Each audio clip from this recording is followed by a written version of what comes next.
السلام عليكم. مادي نبن أحوالتان بخير بسرچاو باشە سلامتين بخير بسرچاو خوا بەخێر خۆشحاڵ بووم. بابزانم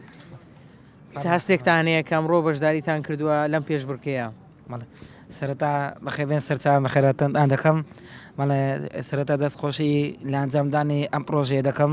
هیوای سەرکەوتن بۆ ئەم سافە دەخوازم کە هەستا بە ئەنجامدانی ئەم پرۆژەیە بە تایبەتی ستافی ڕێکخراوی گەشە پێدانی قوتابیان بەڕاستی من ئەمڕۆکە هەست بە خۆشحاڵێکی زۆر دەکەم لە بەشداریکردن لەم پێشبڕکێیە جوانە لە بەرکردنی ئەم حەدیسانە بەڕاستی زۆر خۆشحاڵم بەڕاستی سوودێکی زۆرم لێ وەرگرتە هیوادارم ئەم پرۆژەی بەردەوام بیتن یەکەم پرۆژ و دو پرۆژیش نەبیتن. باشە بۆ تۆ زەحمەت نییە بۆ تۆ قورس نییە؟ وڵا لەخوای گەورە بەزیادبی سپاس بەخوای گەورە لە بۆ من شتێکی زۆر خۆش ئاسان بوو من حەزەکەم بە دەرفەتی دەزانم ئاماژە بە شتێک بدەم سەرڕای ئەوەی کە من خوێندکاری ماستێریشم واتە لە ماستێریش دەخوێنم بەڵام سپاس بەخوای گەورە لە فەزلی خوای گەورە بوو کە ئەم دەرفەتەی بۆ ڕخساندم کە توانیم بەشداری لە پرۆژەیەدا بکەم و من یەکەم پرۆژەشم نییە بەشداری دەکەم لە چەندەها پرۆژەی تریش بەشداریم کردووە ویا هەست بە خۆشحاڵێکی گەلە زۆر دەکەم بەڕاستی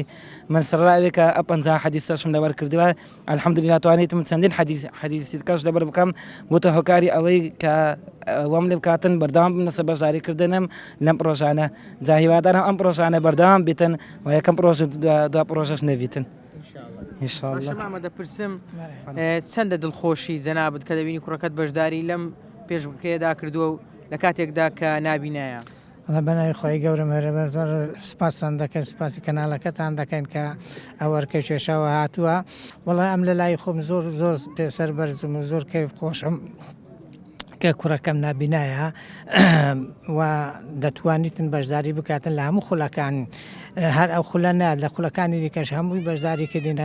لە بەرکردنی قورئان و بەرکردنی فەرمودەکانی پێغەمبەر صلی الله علیه وسلم و هەمووشی لە فەزلی خوای گەورە هەموو دەرەجەی باشیشی هیناینا هەمووشیان لە سەتەکان بووینە برئێ و هیوادارم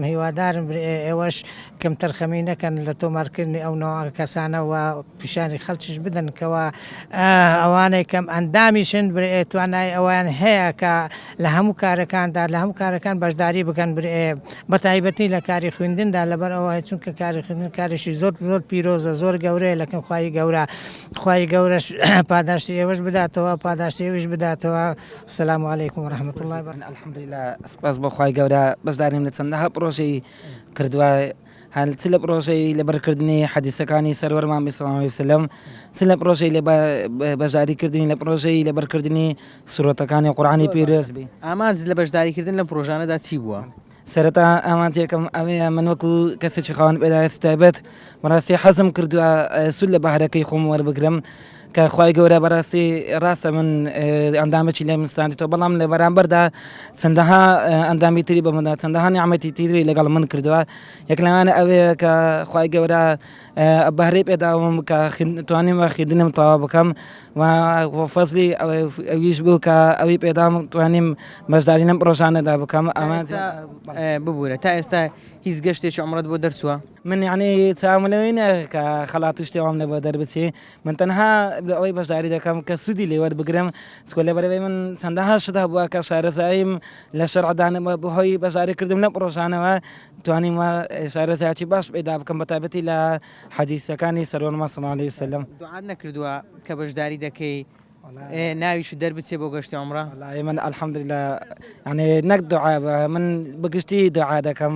هەر ئەوەی لە دەستم لە دوعاکردن لەوێدا تەنها لە ئەوەی لە هەموو شتێک دوعا دەکەم من لە خوای گەورە بەزیادبی یعنی قسەری ناکەم لە دوعاکردن هەزار شتێک لە بەردەستم دابی.